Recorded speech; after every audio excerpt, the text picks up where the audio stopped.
Bonjour les enfants. Alors voilà, regardez, vous avez deux images et demandez-vous ce que vous voyez. Alors, est-ce que c'est une femme, un homme? Est-ce que c'est la même? Est-ce qu'elle a quelque chose sur la tête? Enfin, qui est-ce que ça peut être? Peut-être qu'il y en a qui connaissent. Voilà, c'est Marianne. Nous continuons les symboles de la République. La dernière fois, nous avions vu le drapeau français. Et là, nous allons étudier Marianne. Et donc, Marianne, vous voyez, est une femme.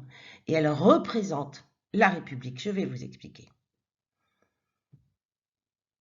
Vous voyez ici encore une représentation. C'est une statue de cette femme qui s'appelle Marianne. Et elle se trouve place de la République à Paris. Évidemment, là, vous avez reconnu, c'est un timbre qu'on mettait sur les lettres, ou si vous envoyez encore des lettres pour poster à la poste.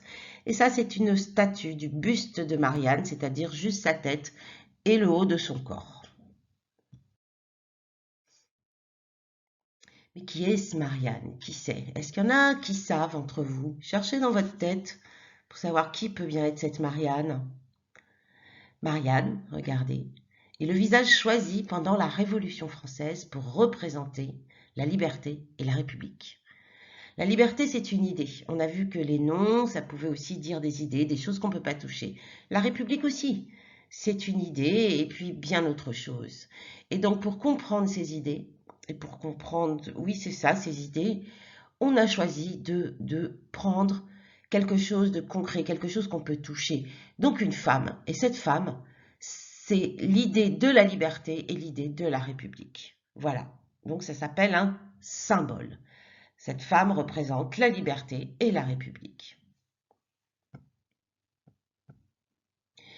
En effet, je reprends mon histoire, la France devient une république à la Révolution française, n'est-ce pas? Pourquoi? Avant, c'était une royauté.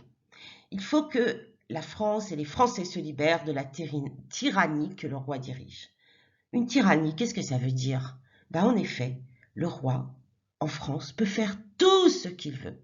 Il peut décider de mettre quelqu'un en prison comme ça, parce qu'il l'aime pas. Et puis il prend plein d'impôts. Les gens n'ont plus rien à manger. C'est terrible, les Français n'en peuvent plus. Ils meurent de faim et ils sont dirigés de façon injuste. Alors, qu'est-ce qu'ils veulent les Français? Les Français veulent devenir libres et décider pour eux-mêmes. C'est la naissance de la République française. Mais pourquoi? Alors maintenant, on va s'intéresser, donc vous avez compris que Marianne, elle représente euh, la République et la liberté pour les Français. Mais pourquoi Marianne, elle porte un bonnet? Pourquoi porte-t-elle ce bonnet et comment s'appelle ce bonnet?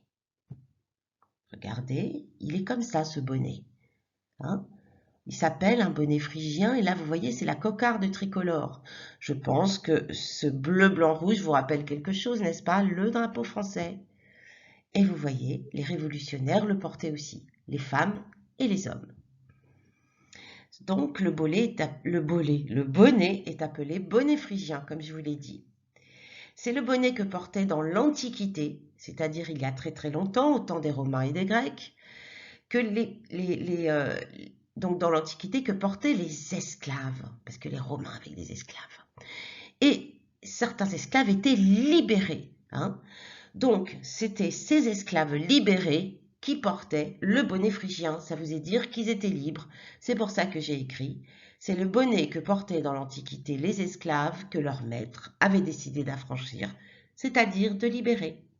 Voilà. Donc porter le bonnet phrygien, ça veut dire avoir été libéré de l'esclavage.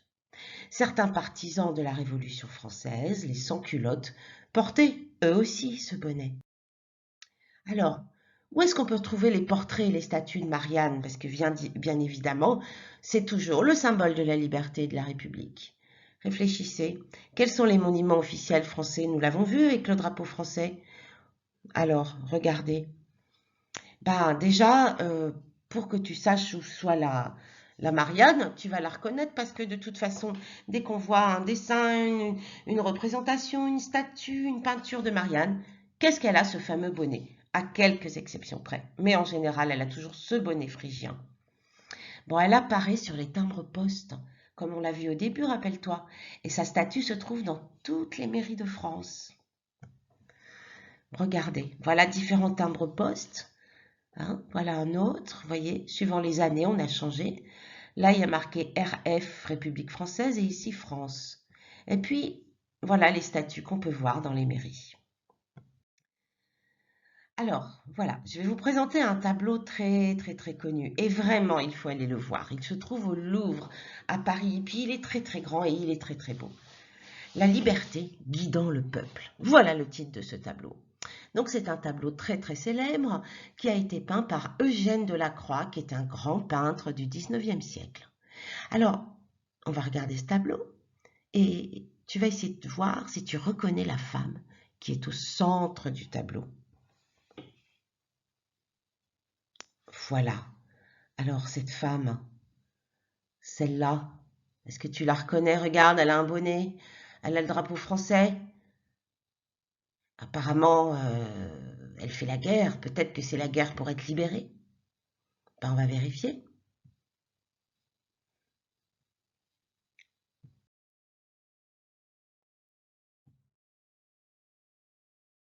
Ben oui, bravo, tu as reconnu Marianne, évidemment.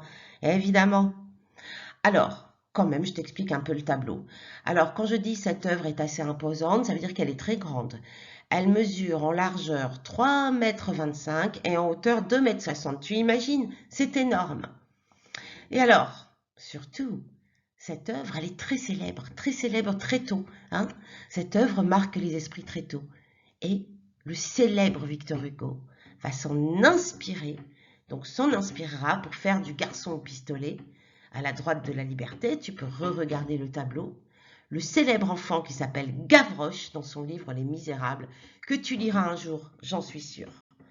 Voilà, regarde bien, tu peux regarder cette vidéo plusieurs fois et je te souhaite une bonne journée.